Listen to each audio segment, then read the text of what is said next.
हाँ जी संजय जी। अब बेटर आ जी रहा है। अनुराग जी। ओ जी यस, अनुराग जी, अब बहुत नमस्कार। बढ़िया बहुत बढ़िया, अब अच्छा आ रहा जी है। ये जी जी टेक्नोलॉजी प्रॉब्लम हो जाती है बीच बीच में। तो जी जी चलिए, अब जैसा कि हम टॉपिक आज का ये लेके चल रहे हैं, पॉलिटिकल कोरोना, जिसने जी देखा जाए तो आम आदमी के, कह लीजिए आम जिंदगी में ही दिक्कत खड़ी कर दी है। तो जी मेरे हिसाब से ये टॉपिक बेसिकली पॉलिटिक्स को और कोरोना को मिक्स करके रिलेट करता है। जी जी तो पॉलिटिक्स मैं इसलिए कहूंगा कि जिस तरह से हम देख रहे हैं, इलेक्शंस हो रहे हैं, उधर से जी एकदम से कोरोना की कहीं सेकंड वेव कहा जा रहा है तो कहीं थर्ड वेव कहा जा रहा है। जी लोगों को अस्पताल में एक तरफ तो ये सुनने में आ रहा है ऑक्सीजन सिलेंडर्स की कमी हो गई है, कई जगह और अस्पताल में पूरे के पूरे भर गए हैं, लोगों की डेथ्स इतनी हो रही है। मेरे जानकारी जी में तो नंबर्स को भी मैनिपुलेट करा जा रहा है। अगर जी चार जी मरे हैं तो चार बोल दिया जाता है, लेकिन मरे तो होते हैं शायद 50 या 60। तो जी ये गवर्नमेंटल पॉलिटिक्स जो है इस समय, क्या हमारे को बहुत ज्यादा आगे के लिए बर्बाद कर रही है क्या? आप इसमें क्या सोचते हैं? जी अनुराग जी, जैसा कि पिछली बार भी हमने कोरोना के ऊपर चर्चा की थी, जो दूसरी लहर जो स्टार्ट हो गई है देश में। और इस बार भी क्योंकि ये जो मुद्दा है ये बढ़ता ही जा रहा है देश में, कोरोना जो है वो रुकने का नाम नहीं ले रहा है। तो हम इस पे जो करंट जो मुद्दा है उस पर चर्चा ज़रूर करना चाहते हैं। और फिलहाल जो स्थिति है, देश में 2,61,000 या उससे अधिक केस आ रहे हैं पर डे। और ये बहुत ही एक इमरजेंसी की सिचुएशन है। और इसमें सारे देश को, सारी जनता को और सरकारों को मिलकर काम करने की ज़रूरत है। लेकिन दूसरी तरफ एक बहुत ही लापरवाही नज़र आती है, जब केंद्र सरकार हो या कोई बीजेपी पार्टी हो, कांग्रेस पार्टी हो, बंगाल के चुनाव में बड़ी बड़ी रैलियां करती हैं जिसमें लाखों लोग शामिल होते हैं। तो ये दो तरफा नीति नज़र में आती है कि एक तरफ सरकार कहती है कि 2 गज की दूरी होनी चाहिए, सोशल डिस्टेंसिंग होनी चाहिए, मास्क लगाना चाहिए, लॉकडाउन होना चाहिए। प्रदेश में, कई सारे प्रदेशों में लॉकडाउन की स्थिति हो चुकी है, लेकिन दूसरी जी। तरफ वहीं बंगाल में लाखों लोगों की रैली होती है। तो ये जो राजनीतिकरण जो कर दिया गया है एक कोरोना का, जिसे हम पॉलिटिकल कोरोना बोलते हैं, जो इलेक्शन और कैंपेनिंग में जो सारे नियमों की धज्जियां उड़ाई जा रही है, ये देश के लिए बहुत ही एक खतरनाक स्थिति पैदा कर रही है। और इसे हमें मिलकर लड़ना होगा। जी वेल, इस बारे में तो मुझे लगता है एक सेंटर को ब्लेम करना जरूरी नहीं है, बट ये सामूहिक सभी पार्टियों पे जिम्मेवारी आती है, क्योंकि रैली तो जितनी पार्टीज हैं इलेक्शन में वो सभी कर रही हैं। तो उसका, जी उस चीज को बचाने के लिए क्या कर सकते थे वो लोग? कुछ और ऑप्शन थी उनके पास? हालांकि वो जानते हैं कि कोरोना फैला हुआ है, जी लेकिन फिर उसके बावजूद वो लोग रैलियां कर रहे हैं। सवाल पूछा जाए उस बारे में तो सीधे जवाब कभी नहीं मिलते हैं। जी जी जी डेफिनेटली अनुराग जी, देखिए इलेक्शन कमीशन जो है वो सेंट्रल एक संस्था है जिसका स्टेट में भी एक डिवीज़न होता है। तो वो मिलकर एक डिसीजन ले सकता है कि जो इलेक्शन है, अगर कोरोना क्राइसिस बहुत ज़्यादा देश में या प्रदेश में बढ़ रहा है तो चुनाव को पोस्टपोन किया जा सकता है। और इलेक्शन कैंपेनिंग में लिमिट लगाई जा सकती है। जैसे अभी कल ही की न्यूज़ आपने पढ़ी होगी कि शाम को 7 बजे इलेक्शन कैंपेनिंग बंद करनी होगी और सुबह 10 बजे तक बंद रहेगी। तो ये जो लिमिटेशन है ये काफ़ी कम है और ये बहुत लेट जाके ये लागू की गई है। जबकि हमारा ये मानना है कि ऐसे दौर में इलेक्शन कैंपेनिंग टोटली तौर पर बंद होनी चाहिए। उसके अलावा इलेक्शन भी अगर 2 चरण के या 4 चरण के रह गए हैं तो उसको पोस्टपोन करना चाहिए, क्योंकि लोगों की जान और देश के लोगों की जान जो है वो ज़्यादा कीमती है बशर्ते चुनाव के।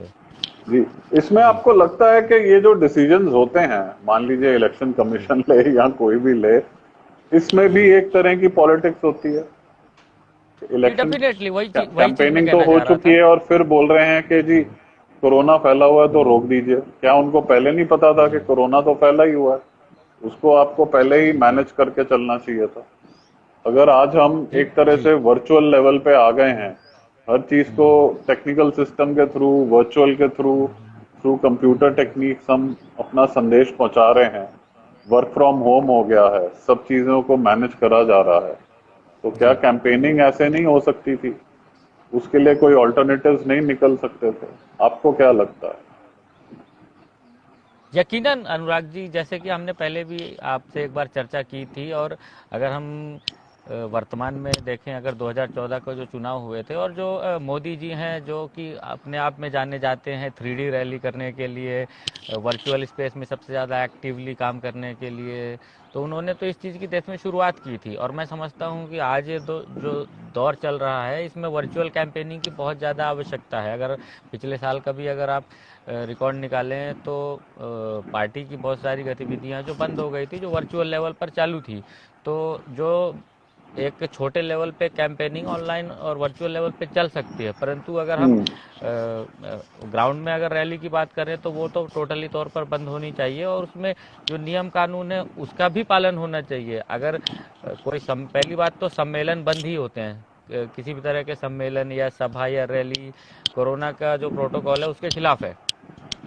अगर फिर भी अगर कैंपेनिंग करनी है और इलेक्शन करने हैं तो फिर उसका एक प्रोटोकॉल बनाना पड़ेगा, जिसमें सोशल डिस्टेंसिंग और मास्किंग के नियम पालन करना पड़ेगा। परंतु जहां लाखों लोग इकट्ठे होते हैं वहां पे इसका नियम पालन हो नहीं पाता है। नहीं तो होता, इसका एक ही ठीक। सॉल्यूशन है, तो इसका एक ही निवारण है और सॉल्यूशन है कि इलेक्शन जो है उसको पोस्टपोन किया जाए, क्योंकि तो आज भी वर्तमान में वर्चुअल कैंपेनिंग बहुत ज़्यादा कारगर नहीं हो नहीं सकती होती है, कारगर। बिल्कुल बिल्कुल। जी। तो इसमें तो फिर जो आम इंसान होता है वो तो यही जान के भी अनजान इसलिए बनेगा। तो वो अगर देखेगा कि बड़ा नेता ही बिना मास्क के घूम रहा है और रैलियां कर रहा है, तो वो तो खुद जी अपना कहेगा कि फिर मैं क्यों पहनूं। तो खैर, हमारा जी। संदेशा तो फिर भी यही सबको जाता है कि आपको हम्म, हर तरह की फुल प्रूफ प्रोटेक्शन लेके बाहर निकलना होगा। हालांकि जी जिस तरह से हम देख रहे हैं, हालांकि इस समय तो सिक्का पूरा पलट गया है। हर स्टेट को बोला जा रहा है कि आप अपने हिसाब से डिसीजन लें, जो कि अब एक तरह का नया जो कह लीजिए, जो खबर मुझे सुनने में आ रही है, शायद सच है कि झूठ है मैं कह नहीं सकता हूं, बट शायद मुझे खबर सुनने में आ रही है कि सेंटर अब शायद लॉकडाउन कर सकता है। अब ये कितना पॉसिबल होगा या नहीं होगा देखना पड़ेगा। चलिए थोड़ा सा आगे बढ़ते हैं। जो जी स्टेट वाइज वीकेंड का लॉकडाउन, या जहां बहुत ज्यादा हालात खराब हो चुकी है, जैसे महाराष्ट्र है, जी जैसे आपके शहर में भी कोई बहुत अच्छे हालात नहीं चल रहे हैं, जी और इससे हमारी इकोनॉमी तो बहुत बुरी तरह इफेक्ट हो रही है। इन चीजों का, जी। ऑल्दो वैसे भी हम कोई बहुत सस्ते इकोनॉमी में तो रह नहीं रहे हैं, तो इन चीजों को लेके आपको क्या लग रहा है कि आगे क्या फर्क पड़ने वाला है? एक नॉर्मल इंसान को, मिडिल क्लास आदमी को क्या ध्यान रखना पड़ेगा प्रिपेयर्ड रहने, अपने आप को प्रिपेयर्ड रखने के लिए? क्योंकि जो जी बीमारी है वो एड्रेस जी पूछ के तो आएगी नहीं। जी जी जी उसमें मैं सॉरी बट एक छोटी सी बात और ऐड कर दूं। इस बार जो जी देखा गया है, हर किसी को, हर किसी, मैं तो कहूंगा हर बड़े इंसान के नाम सामने आ रहे हैं, कि इस एक्टर को हो गया, इस पॉलिटिशियन को हो गया।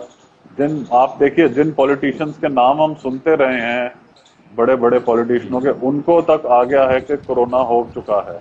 लेकिन उससे तो हमें भी सतर्क हो जाना चाहिए, और गवर्नमेंट को भी कुछ फैसले फूल प्रूफ करके और हार्डकोर फैसले लेने चाहिए। तो आपको लगता है यहाँ भी बहुत ज्यादा कमी पेशी हो रही है, और इसमें आपको लगता है लोग भी बहुत इनडिसिप्लिन्ड वे में चल रहे हैं दोनों तरफ से?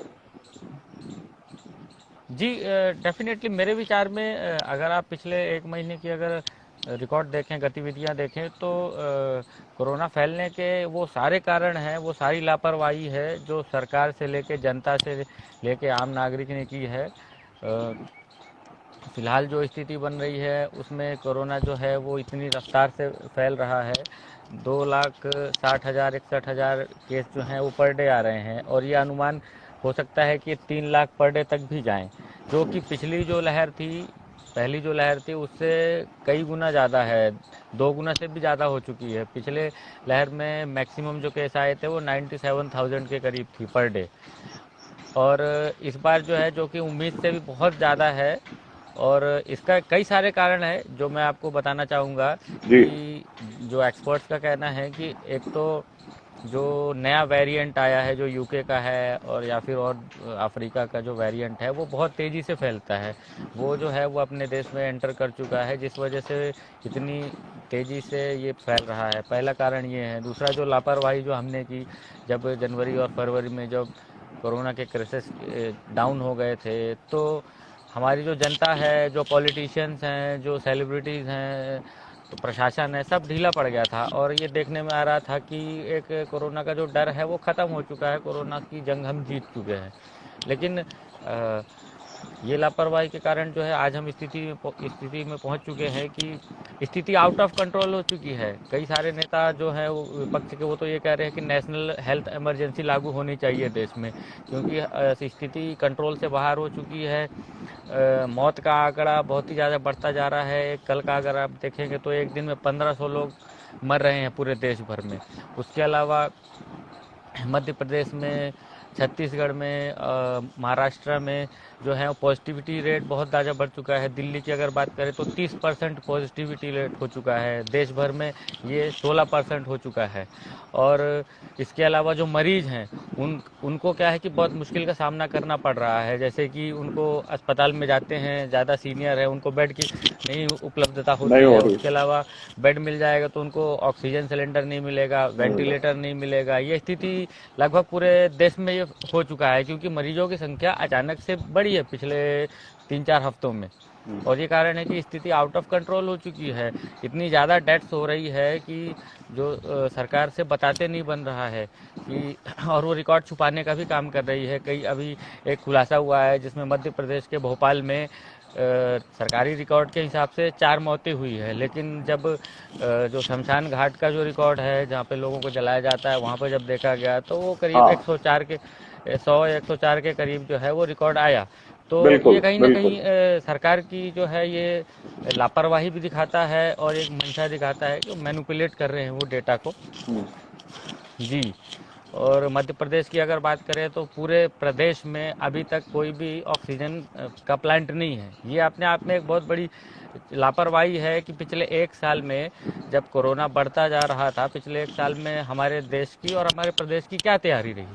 बहुत आइसोलेशन सेंटर, बहुत ये तो क्वारंटाइन बिल्कुल, सेंटर। बिल्कुल जी। मैं कहूँगा ये तो सबसे बड़ी लापरवाही मैं मानूँगा। इस पर जी। एक हमारी एक पॉलिटिकल पार्टी के किसी ने कहा था कि ये समय था जिसमें जी। ये लोग आगे की तैयारियां कर सकते थे कि अगर कुछ जी। गलती से हो गया, जिसकी उम्मीद भी थी और वो जी। चीज़ हो चुकी है। लेकिन यहाँ तो सारी पार्टियां पॉलिटिकल कैंपेनिंग में हैं, अपनी सीट जीतनी है। तो डेफिनेटली। मेरा जी। मेरा हाँ, मेरा एक नया क्वेश्चन है आपके लिए। एजुकेशन क्राइटेरिया को लेके आपको क्या लगेगा? क्या वर्क फ्रॉम होम एजुकेशन या वर्क फ्रॉम होम स्टडीज ये कामयाब हो पाएगी? क्योंकि ऑटोमेटिकली जैसे दिल्ली में तो कहूंगा कि स्कूलों को बंद कर दिया गया है। अब जी। आगे बच्चे कैसे पढ़ेंगे? वर्क फ्रॉम होम तो एक नया सिलसिला शुरू हुआ है। It is a new kind of concept which has come. जी। तो अगर ऑफिस का वर्क फ्रॉम होम है तो उसमें भी कुछ लेवल की दिक्कत तो हुई है।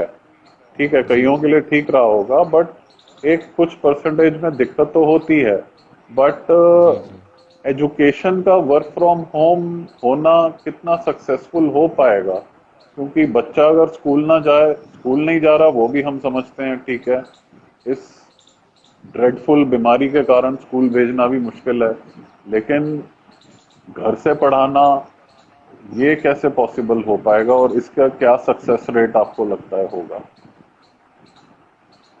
जी, आपका बहुत ही वाजिब सवाल है अनुराग जी। पिछले 1 साल में जो है वो एजुकेशन की जो स्थिति है बहुत ही डामाडोल हो चुकी है। जो हमने वर्तमान में जो विटनेस कर रहे हैं, मैंने शहरों में भी देखा है और ग्रामीण इलाकों में भी देखा है।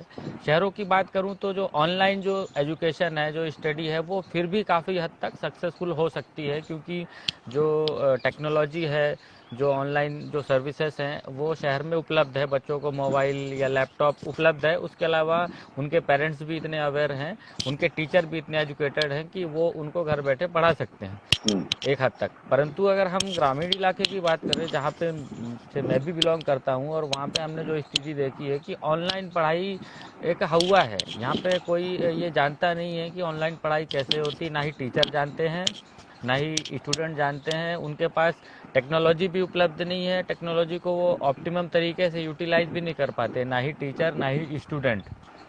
उनको ज़्यादा से ज़्यादा वो मोबाइल में एक वीडियो उनको भेज देंगे। ऑनलाइन लाइव तो लेक्चर यहाँ पे होते नहीं है। जी ग्रामीण इलाके की या सरकारी स्कूलों की हम बात करें, वो जी एक वीडियो बना के भेज देंगे जो कि बच्चा देख लेगा, दैट्स इट। जी तो इस तरह का जो एजुकेशन है वो तो यूट्यूब के जो वीडियो हैं वो तो कोई भी देख सकता है, कोई भी सीख सकता है। लेकिन इसमें जो एक इंटरेक्टिव सेशन होता है, इंटरेक्टिव जो पढ़ाई होती है, जिसमें वो सवाल जवाब भी कर सके, पूछ भी सके, समझ भी सके, उस तरह की पढ़ाई जो है वो काफ़ी ख़त्म हो चुकी है।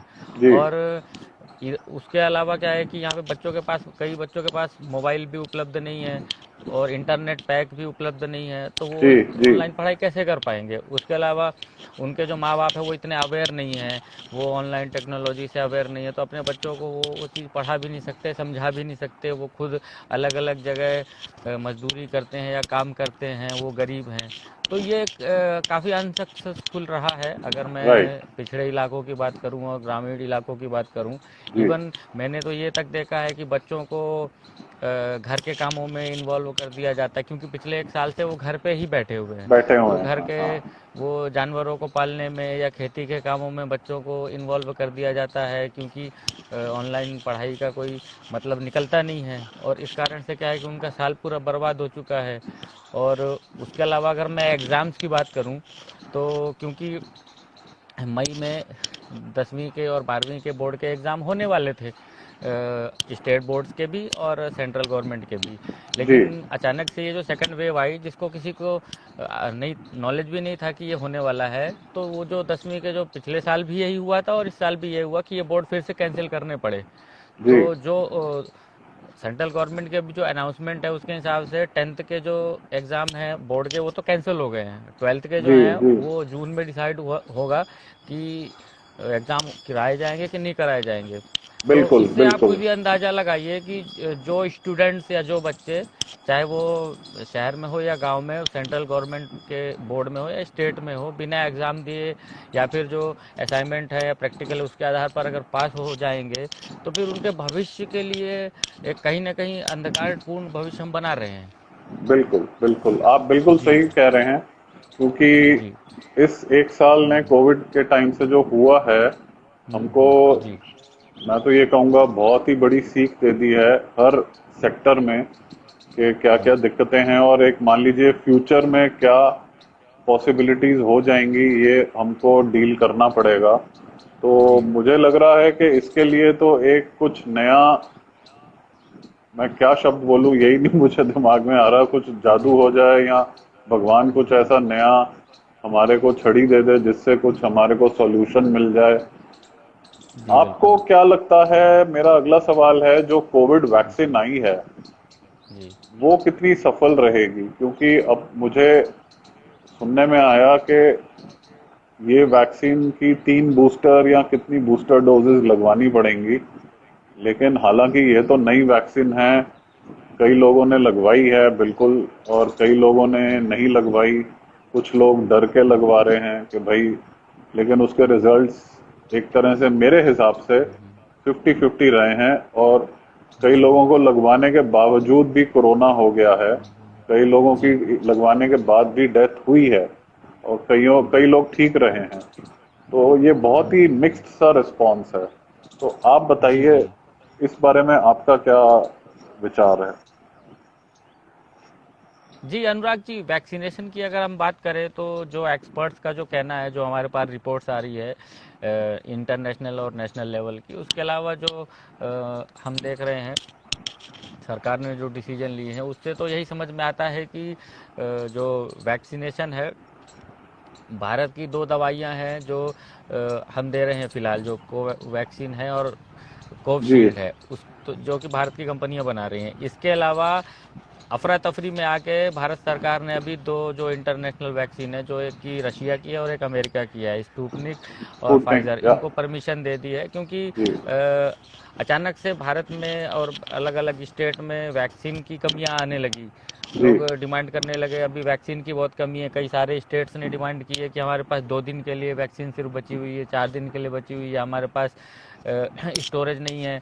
तो ये बड़ी ही समस्या आ गई और इस कारण से सरकार ने जो उनका जो गाइडलाइन है वो अच्छे से पालन किया है या नहीं किया, इसमें कहीं ना कहीं संदेह है और उनको परमिशन दे दी है। उसके अलावा अगर मैं ग्राउंड रियलिटी की भी बात करूं तो बहुत सारे लोगों के मैं संपर्क में आया हूं जिनका ये कहना है कि जो 45 से ऊपर भी हैं वैक्सीन लगाने गए उनको दवाई नहीं मिली। इवन मैं अपने अगर खुद की ही एक्सपीरियंस की बात करूं तो मेरे माता पिता भी वैक्सीन लगाने गए थे लेकिन उनको कह दिया गया कि दवाई नहीं है। अच्छा तो अच्छा ये जो स्थिति है ये देश में बनी हुई है। उसके अलावा अभी ग्रामीण इलाके में मैं कई लोगों से मिला तो हमने उनको कहा कि आपको वैक्सीन लगानी चाहिए, तो वो कहते हैं कि ये जहर है, हम इसको नहीं लगाएंगे, इससे लोग मर रहे हैं। तो बिल्कुल बिल्कुल तो बिल्कुल तो ये एक निकल कर आया कि कहीं ना कहीं लोगों के अंदर एक भ्रम की स्थिति है। लोगों को इसके अच्छा प्रति एक डर है, एक रूमर है, खासकर ग्रामीण इलाकों में बिल्कुल भी लोग वैक्सीन के प्रति अवेयर नहीं है, वो इसको लगाने से भी डर रहे हैं। और सरकार को कहीं ना कहीं इस लेवल पर काम करने की ज़रूरत है, एक कम्युनिकेशन और एक अवेयरनेस फैलाने की ज़रूरत है कि लोग बढ़ चढ़ कर ज़्यादा से ज़्यादा वैक्सीन लगाएं ताकि इस जो बीमारी से हम लड़ सकें। उसके अलावा जो आपने दूसरी चीज़ पूछी कि क्या ये वैक्सीन कारगर है, तो उसका जो एक्सपर्ट्स है और जो मेडिकल लाइन के जो फील्ड के जो लोग हैं उनका तो यही कहना है कि ये वैक्सीन कहीं ना कहीं जो नए वेरिएंट भी आ रहे हैं, जो रिपोर्ट्स हमारे पास आई कि नया वेरिएंट जो वायरस का है उसमें भी कहीं ना कहीं कारगर रहने वाला है। परंतु कुछ न्यूज़ भी ऐसी आ रही है जिनमें वैक्सीन लगने के बाद भी कोरोना फैल रहा है। तो ये कहीं ना कहीं एक भ्रम की स्थिति भी बन रही है लोगों के अंदर, लोग इसीलिए डर रहे हैं और वैक्सीन लगाना नहीं चाहते हैं। दूसरा, वैक्सीन के ऊपर भरोसा नहीं है, वैक्सीन लगाने के बाद कई लोगों की डेथ भी हो रही है। तो ये एक कहीं ना कहीं असमंजन की स्थिति तो है देश में लोगों के बीच में, डेफिनेटली। जी ठीक। तो ओवरऑल जो स्थिति बन चुकी है आज की तारीख में, जी जहां सारी बातें हो रही हैं, चाहे लॉकडाउन हो जाए, चाहे इंडिविजुअल स्टेट पे डिसीजन छोड़ दिए हैं, करियर इफेक्ट्स हो चुके हैं, आपका बच्चों का एजुकेशन भी इफेक्ट हो चुकी है। देखिए आप भी जैसे अपने विलेज में ही हैं इस समय, आपका भी शहर वापस आना इस समय बहुत जरूरी है because of your specific career and job. तो फाइनल आपका एक कंबाइंड मैसेज या आपका कंबाइंड विचार कह लूं, एक फाइनल विचार आप बताइए आपका क्या है और क्या इस समय स्टेप उठाने चाहिए। जी बिल्कुल, मेरा ये मानना है अनुराग जी कि आज जो स्थिति बन गई है इसको तो हम रिवर्स कर नहीं सकते हैं, लेकिन आगे की स्थिति अच्छी रहे इसके लिए हम सतर्कता के साथ और सावधानी के साथ खुद को रख सकते हैं, इस बीमारी से बच सकते हैं ताकि हम इसके दुष्परिणाम से बचे रहें और जल्द से जल्द जो स्थिति है वो नॉर्मलाइज हो। हम कोरोना से बचने के लिए जो प्रोटोकॉल है उसका पालन करें, 2 गज की दूरी और मास्क लगाएं। इसके अलावा साफ़ सफाई का और सैनिटाइज़र का यूज़ करें, बिना ज़रूरी हम बाहर ना घूमें। और तो ये चीज़ें अगर हम पालन करें तो कहीं ना कहीं हम इस जो ये जो लड़ाई है इससे निकल कर आएंगे और जीत सकते हैं। यही मेरा देश की जनता को और हमारे जो व्यूअर्स हैं उनको सुझाव है। जी जी। सो जैसा कि आपने कहा, ये बिल्कुल बहुत ही इम्पोर्टेंट बातें हैं, वो जी चाहे कोई भी हो। एक मेरा आखिरी सवाल, वर्ल्ड वाइड आप इस स्थिति को कैसा देख रहे हैं? अब अगर हम इंडिया से बाहर चले जाएं, जी यूरोप जी हो जी गया, यूके हो गया, US, Australia, south east Asian countries, आपको वहाँ ओवरऑल कैसे हालात नजर आ रहे हैं? क्योंकि हालात जी वहाँ भी जी कुछ अच्छे सुनने में तो नहीं आ रहे हैं। तो डू यू जी थिंक बिल्कुल। एक वर्ल्ड इकोनॉमी पे भी ये इफेक्ट डालने वाला है? जी जी बिल्कुल अनुराग जी, अभी वर्ल्ड लेवल की अगर बात करें तो अभी जैसा कि न्यूज़ रिपोर्ट्स आ रही है यूरोपियन कंट्रीज़ में और अमेरिका में ये जो कोरोना के जो केसेस है वो काफ़ी तेज़ी से फिर से बढ़ रहे हैं। वहाँ पे तो इवन तीसरी जो लहर है वो स्टार्ट हो चुकी है। यूरोप के काफ़ी सारे कंट्री हैं जिसमें जर्मनी, फ्रांस, और यहाँ पे क्या है कि डेथ रेट और जो पॉजिटिविटी रेट है काफ़ी हद तक बढ़ चुका है। हालांकि वहाँ पे वैक्सीनेशन स्टार्ट हो चुका है और काफ़ी सारी पॉपुलेशन वैक्सीनेट हो चुकी है, लेकिन उसके बाद भी वहाँ पे लॉकडाउन की स्थिति आ चुकी है। कई जगह लॉकडाउन ऑलरेडी इम्पोज कर दिया गया है और अमेरिका के डिफरेंट पार्ट्स में भी जो है क्राइसिस काफ़ी हद तक बढ़ चुका है। और हालांकि कुछ कंट्रीज़ हैं जहाँ पे स्थिति कंट्रोल में है। अगर मैं बात करूँ, इज़राइल है और उसके अलावा यूके, क्योंकि यहाँ पे जो है करीब करीब 40% जो पॉपुलेशन है वो वैक्सीनेट हो चुकी है। और न्यूज़ रिपोर्ट्स के हिसाब से ये जो फ़ायदा हुआ है वहाँ पे ये वैक्सीनेशन का हुआ है कि कोरोना क्राइसिस वहाँ पे काफ़ी हद तक कंट्रोल में हो चुका है और इस कारण वहाँ की इकनॉमी जो है वो ओपन हो चुकी है, इकनॉमिक डेवलपमेंट स्टार्ट है। लेकिन अगर मैं भारत की बात करूँ और ये जो बाकी कंट्री है जहाँ पे कोरोना क्राइसिस अभी चल रहा है, तो अर्थव्यवस्था काफ़ी प्रभावित हो रही है। इंडिया में भी जैसे लॉकडाउन की स्थिति पैदा हो गई है, जिस कारण से जो हमारी जो पोटेंशियल जो जीडीपी रेट था वो 11% था जो आने वाले साल के लिए, लेकिन ये कहीं ना कहीं घट के काफ़ी कम हो सकता है। एक्सपेक्टेड से 10 से भी 8 से भी कम हो सकता है, ये जो एक्सपर्ट्स का मानना है। क्योंकि जो दूसरी जो लहर है कोरोना की, इसके बारे में वर्ल्ड बैंक ने या फिर इंडिया के जो एक्सपर्ट्स हैं उन्होंने एक्सपेक्टेशन नहीं की थी कि भारत की अर्थव्यवस्था को फिर से लॉकडाउन किया जाएगा जी और स्थिति जी इतनी ज़्यादा नाजुक हो जाएगी। जी तो जो क्या बोलते हैं पूर्वानुमान है, वो कहीं ना कहीं इसमें बदलाव तो आने की पूरी संभावना है। उसके अलावा अगर मैं इकोनॉमिक क्राइसिस की बात करूं अपने कंट्री में और अनएम्प्लॉयमेंट की बात करूं, तो देखिए अभी हमारे ही काफ़ी सारे मित्र हैं जो मुंबई गए हुए थे काम करने के लिए। तो मुंबई में जैसे लॉकडाउन हुआ तो उनको अपना काम छोड़ के लौटना पड़ रहा है अपने गांव में, अपने अपने घरों में। तो जी ये कहीं ना कहीं वहाँ पे जो कंपनीज हैं या वहाँ पे जो ऑर्गेनाइजेशन है वो सारी बंद हो गई अचानक से, और जिस वजह से उनको लौटना पड़ा, तो उनका अनएम्प्लॉयमेंट हो गया, उनकी अर्निंग बंद हो गई। जी इस वजह से ये क्राइसिस की स्थिति पैदा हुई। अब यही स्थिति जो है फिलहाल दिल्ली में, दिल्ली की जो सरकार है वो टोटल लॉकडाउन करने के पक्ष में नहीं है, क्योंकि अर्निंग बंद हो जाती है और माइग्रेंट क्राइसिस बहुत ज़्यादा हो जाता है, जो अभी कई जगह ऑलरेडी स्टार्ट हो चुका शुरू है। हो चुका है, तो बिल्कुल। लेकिन क्योंकि दिल्ली की अगर आप अभी न्यूज़ देखा होगा तो पर डे 24,000 25,000 केस आ रहे हैं। ये कहीं ना कहीं इंडिकेशन है कि शायद आने वाले दिनों में दिल्ली में टोटल लॉकडाउन हो सकता है, और ये बिल्कुल अगर होता है तो वहाँ की अर्थव्यवस्था के लिए बहुत ही बड़ा झटका लगने वाला है, जिसके कारण से बहुत सारे जो लोग हैं वो अनएम्प्लॉयड हो जाएंगे, उनकी अर्निंग बंद हो जाएगी, माइग्रेंट्स जो हैं वो अपने प्रदेश में वापस आना चाहेगा। तो ये क्राइसिस की स्थिति जो है ये काफ़ी हद तक बनी हुई है और बनने की संभावना है पूरी अभी इस कोरोना क्राइसिस में। जी ठीक ठीक, बिल्कुल संजय जी, आपने बिल्कुल ठीक बताई बातें। और मेरा यही बस प्रार्थना रहेगी कि कुछ ना कुछ नया सॉल्यूशन आए जिससे बहुत ज़्यादा प्रॉब्लम्स ना खड़ी हों, या तो कुछ नया इनोवेशन हो जाए या एक तरह का कुछ इस चीज़ का फाइनल सॉल्यूशन मिले, ताकि हम इस दुविधा से बाहर निकलें। And it should help our economy and जी should not affect the career and education, which जी is actually really getting ruined across या the country. Thank you so much Sanjay ji आज की चैट सेशन के लिए। जल्द ही हम दोबारा मिलने वाले हैं जैसे हमने डिस्कस किया था, and we will be picking up the topic which is related to Israel, and we yes hope we'll be discussing much more in-depth things which are actually related to the country Israel.